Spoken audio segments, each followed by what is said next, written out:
ஆண்டவருடைய இனிய நாமத்தில் உங்களை சந்திப்பதில் மிக்க மகிழ்ச்சி அடைகின்றேன்.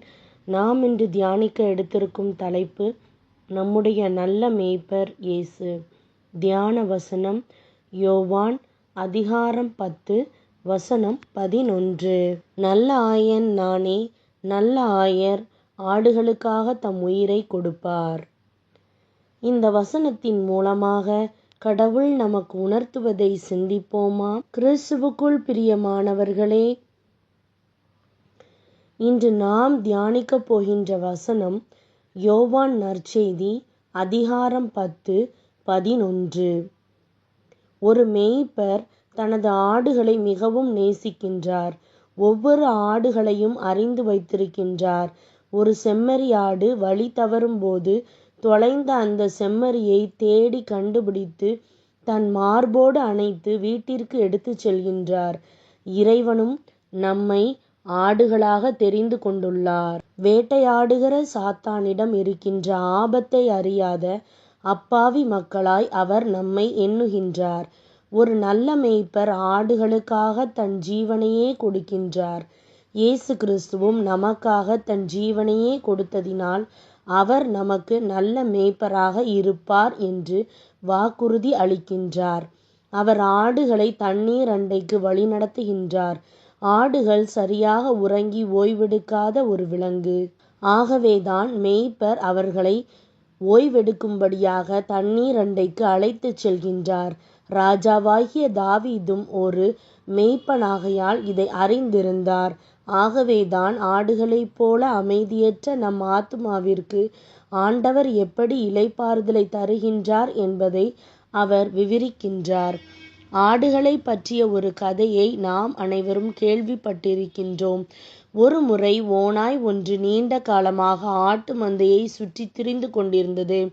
ஓநாய் தன் ஆட்டுக்குட்டியை எடுத்துச் செல்வதை தடுக்கும்படி மேய்ப்பர் விழிப்புடன் பார்த்து கொண்டே இருந்தார். அதனால் ஓநாய் ஆடுகளுக்கு எந்த தீங்கும் இழைக்க முயற்சிக்கவில்லை. அதற்கு பதிலாக ஆடுகளை பராமரிக்க ஓநாய் தனக்கு உதவுவதாக மேய்ப்பர் எண்ணினார். கடைசியில் ஓநாயும் மேய்ப்பரும் நன்றாக பழகிவிட்டனர். ஓநாய் ஒரு பொல்லாத விலங்கு என்பதையே மறந்து போனார் அந்த மேய்ப்பர். ஒரு நாள் அவர் தனது மந்தையை ஓநாயின் பராமரிப்பில் விட்டுச் செல்லும் அளவிற்கு ஓநாயை மேய்ப்பர் நம்பிவிட்டார். ஆனால் அவர் திரும்பி வரும்போது மந்தைக்குள் இருந்த எத்தனையோ ஆடுகளை அது கொன்று எடுத்துச் சென்றிருப்பதைக் கண்டு ஓநாய் மீது நம்பிக்கை வைத்தது எவ்வளவு முட்டாள்தனம் என்பதை உணர்ந்தார். ஓநாய் எப்போதும் ஓநாய்தான் என்ற பாடத்தை மேய்ப்பர் கற்றுக்கொண்டார். பிரியமானவர்களே, இயேசு தன்னை ஒரு நல்ல மேய்ப்பராக ஒப்பிடுகின்றார். மேய்ப்பராயினும் ஆடுகள் தனக்கு சொந்தமில்லாதவனுமான கூலியால் ஓநாய் வருகிறதைக் கண்டு ஆடுகளை விட்டு ஓடிப்போகின்றார். அப்பொழுது ஓநாய் ஆடுகளை பீறி அவைகளை சிதறடிக்கும் என்றும் அவர் விவரிக்கின்றார். ஆனால் நம்முடைய தேவன் கூலியால் அல்ல, பிசாசின் கிரியைகளிலிருந்தும் உலகத்தின் சாபங்கள் மற்றும் தொல்லைகளிலிருந்தும் நம்மை பாதுகாக்க அவர் சிலுவையில் பாடுபட்டார். பிசாசின் கிரியைகளை அழிக்கும்படிக்கே இறைக்குமாரன் வெளிப்பட்டார். எனவே இன்றைக்கும் நீங்கள் எதை குறித்தும் அஞ்ச வேண்டியதில்லை. அவர் உங்களை தமது கண்ணின் மணியைப் போல பாதுகாப்பார் என்று கூறுகின்றார். உங்களுக்கு எதிராக உருவாகும் எந்த ஒரு ஆயுதமும் வாய்க்காது என்றும் அவர் வாக்களித்திருக்கின்றார். எந்த ஒரு தீங்கும் உங்களை நெருங்காது.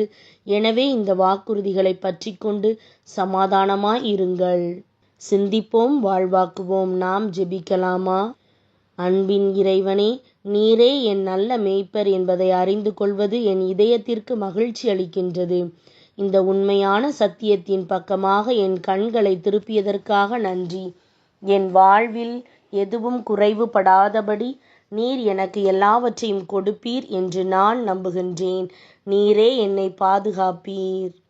அதனால் நான் எதற்கும் அஞ்ச வேண்டியதில்லை. இந்த உண்மையை நான் ஒருபோதும் மறந்துவிடாமல் காத்தருளும். என் இருதயத்தை சமாதானத்தினால் நிரப்பும். நீரே என்னை வழி நடத்தும். உமது பாதைகளிலிருந்து நான் ஒருபோதும் விலகிச் செல்லாமல் காத்தருளும். இயேசுவின் நாமத்தில் ஜெபிக்கின்றேன் எங்கள் ஜீவனுள்ள நல்ல பிதாவே, ஆமேன்.